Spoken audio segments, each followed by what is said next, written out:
May mga salita na tila lumilipad sa hangin, ngunit tahimik silang naghahasik ng mga binhi ng trahedya. May mga tao na tila hindi nakakapinsala, ngunit ang bawat salitang binibitawan nila ay maaaring maging sanhi ng paglihis ng kapalaran ng isang buong buhay. At may mga tao na ginugugol ang kanilang buong buhay sa pamimintas at panunuya. Hanggang sa ang kanilang sariling mga bibig ay maging pintuan para makapasok ang dyablo. Mukha ng middle-aged Ellen, laging frozen, hindi comfortable. Tito Sim ang tawag namin sa kanya, short for Simangot. Wala pang nakakita sa kanya nang umiti sa buong buhay nila. Ang kanyang mukha ay laging parang may utang na milyon at bawat minuto ay hinahabol ng mga nagpapautang. Ngunit hindi iyon ang pinakanakakatakot ni Elkots, tunog ng preno, nagsigaw ba ni Lady Elkotse. Noong araw na yon, papunta kami sa Baguio, si Uncle Sim mismo ang nagmaneho ng sasakyan. Ang paikot-ikot na bundok pass, makapal na fog. Inaantok pa ako noon. Ay ikijib. Biglang nagpreno ang sasakyan, malakas na tumama ang katawan ko sa front seat. At pagkatapos isang bagyo, hindi mula sa kalikasan, ngunit mula sa kanyang sariling bibig. Sources ring bili heaven, engine tunog, arguments. Pagmumura mula sa harap ng sasakyan hanggang sa likod. Pagmumura sa mga ama, ina, linya ng pamilya. Ang driver ng truck ay humihitik ng itim na sigarilyo. Nakatayo pa rin pagkatapos ay biglang bumuga ng usok diretsyo sa mukha ni Uncle Sim. Usok lang iyon, ngunit pagkatapos ng araw na iyon, nagsimulang magbago si Uncle Sim. Hospital Hill, isang paet na lalaki na malalim ganjil ni mata, nagsuka ng itim. Walang doktor ang makakahanap ng sakit. Walang gamot na gumagana. Araw-araw, nalalanta si Uncle Sim na parang bangkay na hinihigop ang kaluluwa. At pagkatapos isang manggagamot, folk shaman, ang nagsabi sa amin. Hindi ito sakit. Ito ay sumpa, isang sumpa mula mismo sa hininga ng taong minsan niyang ininsulto. Larawan ng babaeng ilay ulcer, bata din umiyak as dilim, anino enid sumay enid nakatayo ay tabi ng tulay. At si Uncle Sim ay simula pa lang. Isang salita ng pagpuna, isang panunuya, isang tingin ng paghama, parang harmless. Ngunit lahat dapat magbayad ng halaga. Dahil late ang mga nagdadala ng masamang karma, kalag ka rin sa impyerno ng sarili nilang mga bibig. Sa ngayon, sasabihin ko sa iyo. Bawat kwento, bawat pangalan, bawat kahihinatnan na hindi nila naisip. Ngunit tandaan, huwag tumawa. Dahil who knows, maaring may sinabi ka rin na tahimik na nire-record ang tadhana. Double color scene, dark at mortals, background music, bear drum, traditional Philippines music. Kapag umalingaw-ngaw ang mga masasakit na salita at mapanlait na pamumuna tulad ng mga kawit sa dingding ng kapalaran, ang mga kahihinatnan ng kasamaan ay hindi mawawala ngunit nananatiling nakaugat sa buhay. Sa mundong iyon, hindi lamang mga bagyo, hindi lamang malamig na hangin na pumuputol sa balat, kundi pati na rin ang mga di nakikitang sumpa, mga metapisiko na muling pagkakatawang tao na nagbabalik upang bawiin ang hustisya. Ang simula ng sumpa, isang itim na usok ang dumistansya sa kapalaran. Larawan ng Uncle Lime Lacote's slow motion, black smoke. Ito ay isang araw na hindi katulad ng iba pa, nang ang kotse ay nagulat sa isang busina ng kotse at isang hiyawan. Si Uncle Sim, laging malamig, may simangot sa mukha, ay biglang nahuli sa hindi mapawi na galit ng tadhana. Habang lumiliko ang kotse sa isang palikulikong landas sa maulap na kalsada, biglang lumitaw ang isang truck, at tulad ng isang madilim na hula, ang itim na usok mula sa truck ay biglang humihip sa mukha ni Uncle Sim. Ang usok ay higit pa sa alikabok, ito ay may dalang sumpa, ang panaghoy ng mga nakalimutang kaluluwa. Mula sa araw na iyon, ang kalusugan ni Uncle Sim ay nagsimulang humina, na para bang bawat hininga ay naglalaman ng nakakatakot na alaala ng nakaraan na nilikha niya sa bawat masasakit na salita. Larawan ng Uncle Lion Lai Hospital, mukha ni tumingin na likod, laging malubos ani ni mata, dani sigaw ng init sumpa. Hindi maipaliwanag ng mga doktor, mga kakaibang sakit na hindi makikita sa mga medical na libro, mga sintomas na hindi kabilang sa katawan ng tao. At pagkatapos, isang albularyo na naglakas loob na hiwain ang kapalaran sa katotohanan ng nakaraan ay nagpahayag. Walang gamot ang makakapagpagaling nito, dahil ang sumpa ng mga makamandag na salita mula sa itim na usok na iyon ay nakaukit ng malalim sa kaluluwa ng tao. Ang kasamaan, tulad ng isang sugat na hindi magagamot, ay magbabalik ng katarungan nito sa pamamagitan ng mga supernatural na anyo ng reinkarnasyon. Ang bunga ng pagpuna ang presyo ng mga insulto. Cynthia Michel's profile, larawan ng Eli, unang hakbang ng Badha. Hindi lang si Uncle Sim.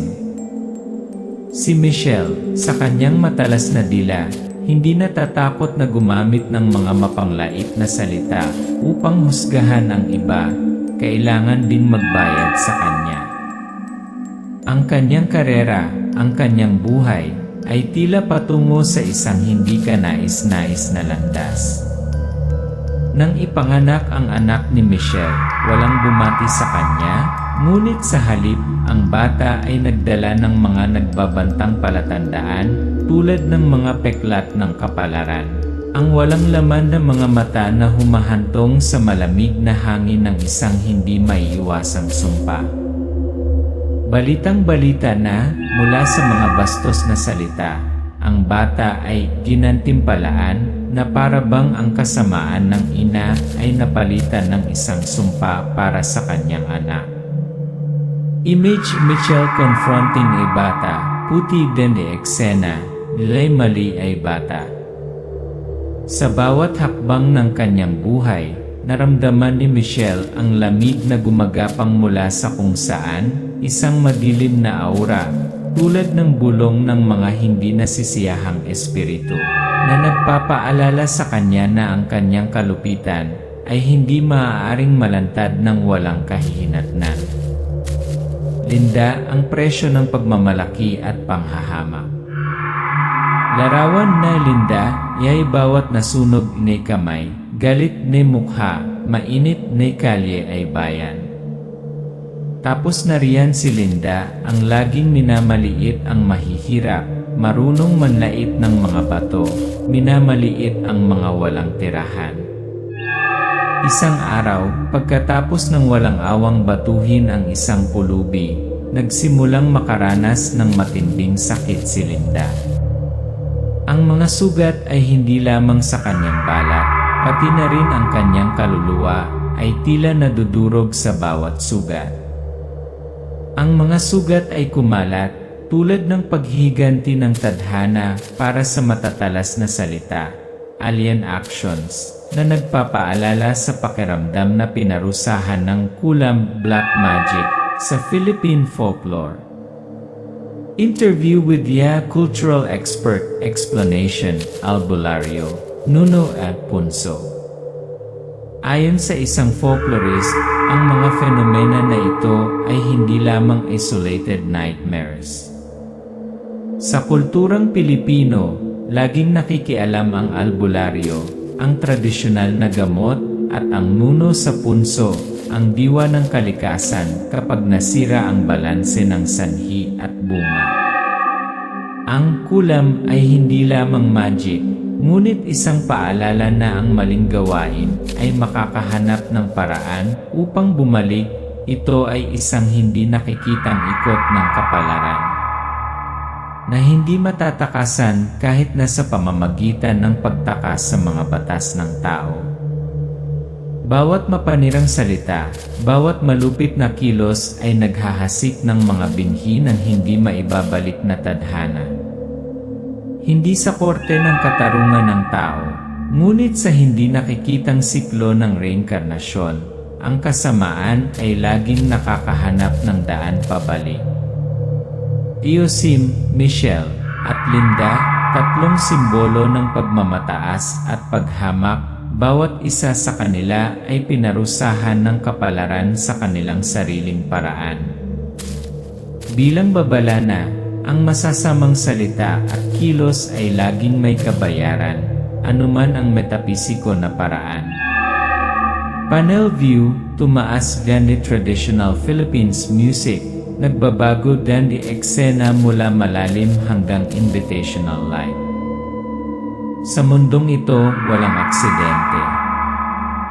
Nag-etyo din hitawa ng bata walang kanyang hallway, need camera pans ay pamamagitan ng isang lumanda, maalabok, maputi dili na paaralan. Madalas na sinasabi ng mga tao, ang mga bata ay parang mga blangkong papel. Ngunit kung ang unang kamay na humawak sa kanila ay kamay ng malisya, anong kulay ang magiging papel na yon? Kapag ang mga tinig ng pamimintas ay naging pamilyar na tunog sa pamilya. Kapag ang mapanlait na tingin ang unang aral na natutunan nila sa mga matatanda. Pagkatapos sa hinaharap, sino sila? Yung mga nakakaawa? O ang mga naghahasik ng susunod na sakit? Priscilla, ang presyo ng katahimikan. Isang babae ay nag-iisa din nakaupo lay sulok ng klase, nag-makeup, bumubulong tenga, natatakpan ng kamay bani kanyang itim kilay kulang shirt. Kailanman hindi ginalaw ni Priscilla ang sinuman. Hindi humingi ng kahit ano. Hindi nag-react. Pero tuwing recess, siya ang sentro ng tawa. Tinawag nila siyang witch, stinky girl. Hindi para sa anumang kasalanan. Dahil lang sa hindi siya sapat na malinis, hindi gaanong maganda tulad ni Linda, ang batang dumating sa paaralan sa pamamagitan ng kotse, at tumingin kay Priscilla nang may paghamak na parang nagtatapon ng basura sa kanal. Umuwi ay Priscilla, tumingin na sa salamin, mamulang ganjele mata, na mula ganit bibig na parang may gustong sabihin pero walang boses. Hindi na ako umiyak, dahil nasanay na ako. Ngunit alam ng lahat, ang katahimikan ng isang bata ay hindi pagpapatawad, ngunit ang lugar kung saan namumuo ang madilim na mga plano. Anak ni Michelle, ang sumpa ng kabilang buhay. Close ye baby, blurry eyes, natawa, in serious, standing by the window. Dati hinahamak ni Michelle ang buong mundo. Ngunit nang ipanganak ang kanyang anak, tinalikuran siya ng mundo. Ang bata ay tumangging kumain, tumangging makipag-usap, walang reflexes. Sinabi ng mga doktor na ito ay isang developmental disorder. Pero sabi ng mga nakatira malapit sa kanya, yung batang may hindi bagay dito.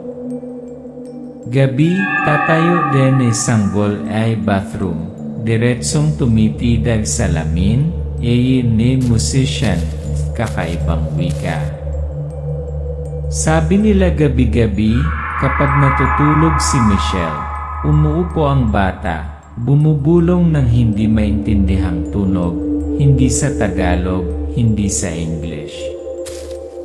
May binulong siya sa isang bagay sa kabilang side ng salamin.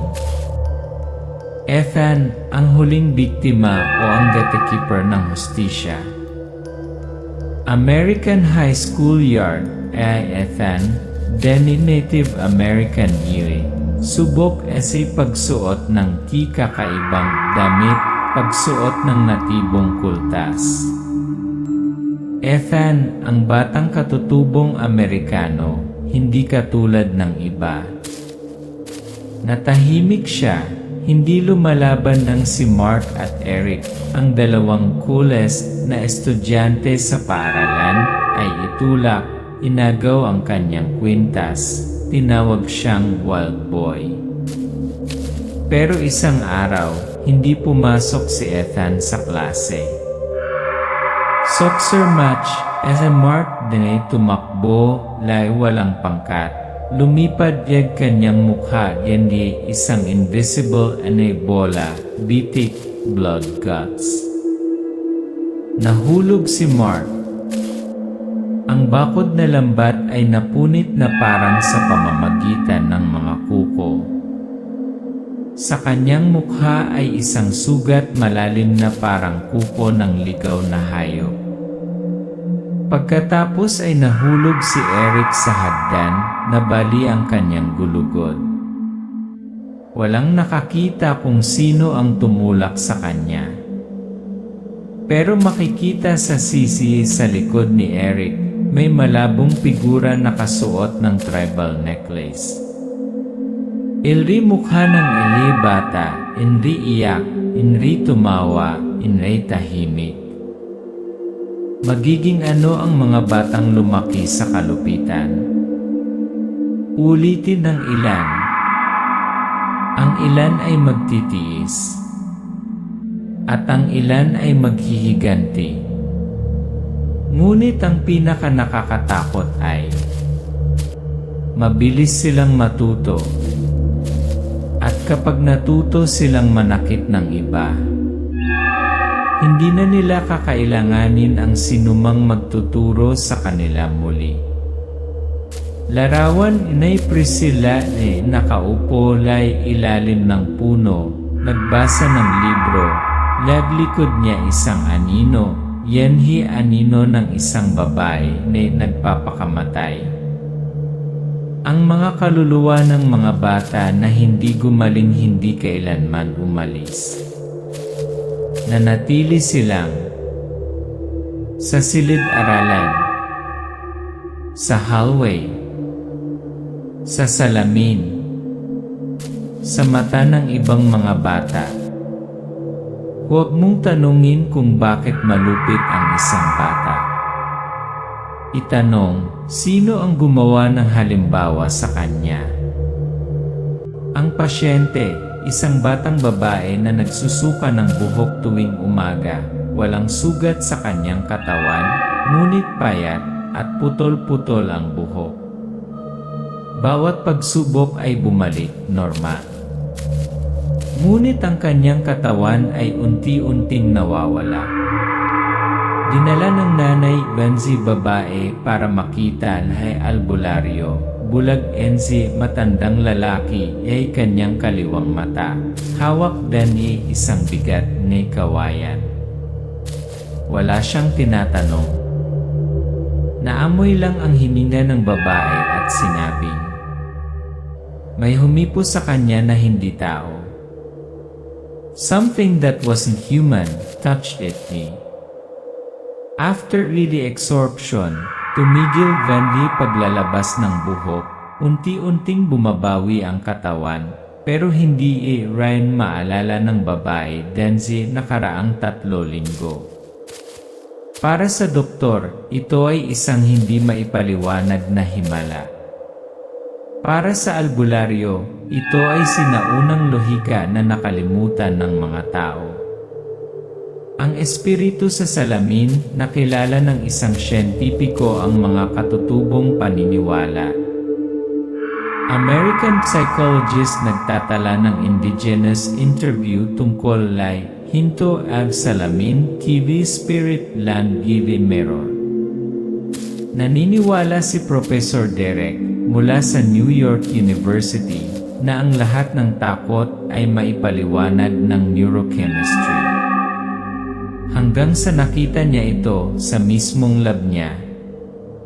Bahaging gumigaw van laboratory mirror, parang anino lay salamin. Hindi makatulog ang profesor.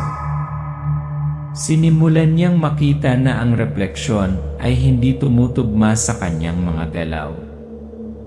Isang gabi, nakita niya ang kanyang sarili na may ngiti mula tenga hanggang tenga sa salamin nakatayo kahit nakatalikod. Hinahanap niya Benji pananalig ng pananampalataya, manggagamot, binalaan. Salamin ay pinto. Ang salamin ay ang gate. At hindi niya sinasadyang iniwan itong bukas ng masyadong mahaba. Umalis Benji professor ng Pilipinas, pero nagtatatak Ryan ng salamin ng itim damit gabi-gabi. Tumigil siya sa pagre-research. Hindi na niya ito pinag-usapan. Ngunit sa huling gabing umalis siya, bumulong siya sa akin. May mga bagay na hindi natin dapat isalin sa agham dahil isinasalin ka nila pabalik. Ang cactus ay hindi namumulaklak kapag ang sumpa ay humipo sa mga gin. Bukas, hindi magkaroon ng anak Danzi mag-asawa, ipinapahayag ng Dr. Ane walang dahilan kahit lubos at silang malusog. Sinubukan nila ang lahat. Hormones, panalangin. Ngunit bawat pagbubuntis natapos sa 7 linggo. Nakita ng asawa ay albularyo dahil nagmumpa geni kanyang geni day isang walang bata day bansa. Kinuha ni albularyo ang isang tuyong sanga ng cactus, inilagay ito sa tiyan ng kanyang asawa at sinabi, ang matandang tinapay ay may utang pa rin. Ang bibig ng iyong ina mayroon pa ring lumang utang na hindi pa nababayaran. Sa panahon ng seremonya, Benhi tiyan ng asawa ay naging itim na itim. Benhi dugo dry dumadaloy ay ilalim ng balat na parang bulaklak bulaklak. Ang matandang babae noon ay patay na. Ngunit ang kanyang mga salita ay buhay pa rin sa sinapupunan ng kanyang manugang. Pagkatapos ng 3 buwan, buntis Yanji asawa, malusog Benji ipinanganak sanggol, pero hindi makatingin dab sariling salamin, tuwing titignan niya kilay naiyak. Ang gamot ay maaaring makatulong sa paglikha ng buhay. Ngunit ang mahika lamang ang nakakaalam kung ano ang nangyayari sa buhay na yon. Devin ang pangalan ko. At ito ay hindi isang kwentong ipinagmamalaki kong sabihin. Ako ay isang maton. Isang bully. Isa sa daan-daang bata na nakatagpo ng kagalakan sa pananakit ng iba. Lily High School class, ginawa ng isang pakyat ni bata ay paglalakad. Wrapped shirt niya, masangit na boses. Tuko ang palayaw ko kay Lance. Maliit kasi yon, mapumay ang mata at boses na parang tuko. Sa tuwing magsasalita ako, nagtatawanan ang buong klase. At si Lance nakaupo pa rin, hindi naglakas loob na tumingala. Empty hallway, narinig ba ni lumandad na tawa, tingin na Devin. Tapos isang araw na wala si Lance. Walang nakakaalam kung bakit. May mga nagsabing lumipat siya ng paaralan.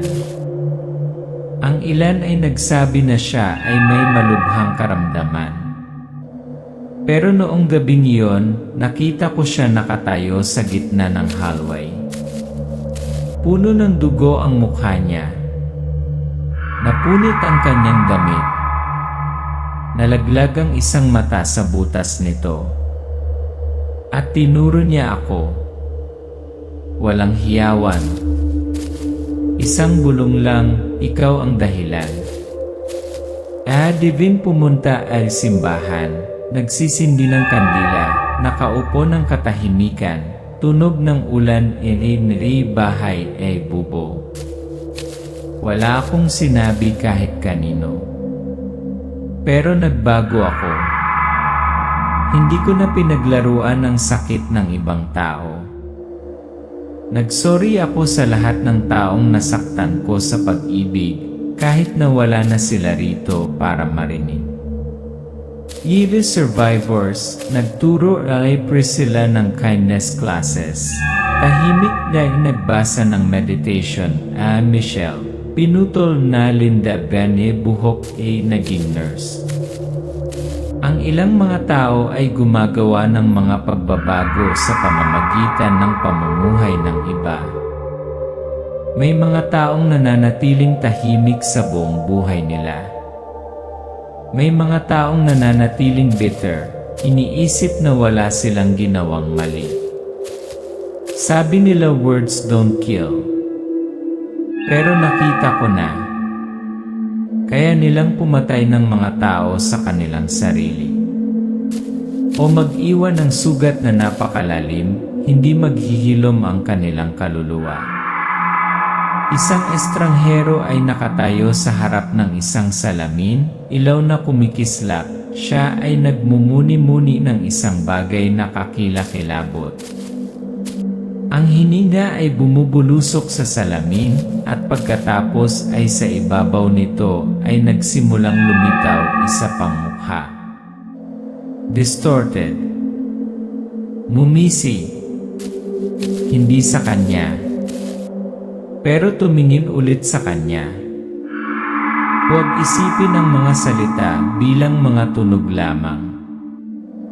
Dahil may mga salita na nabubuhay sa taong nagsasalita nito.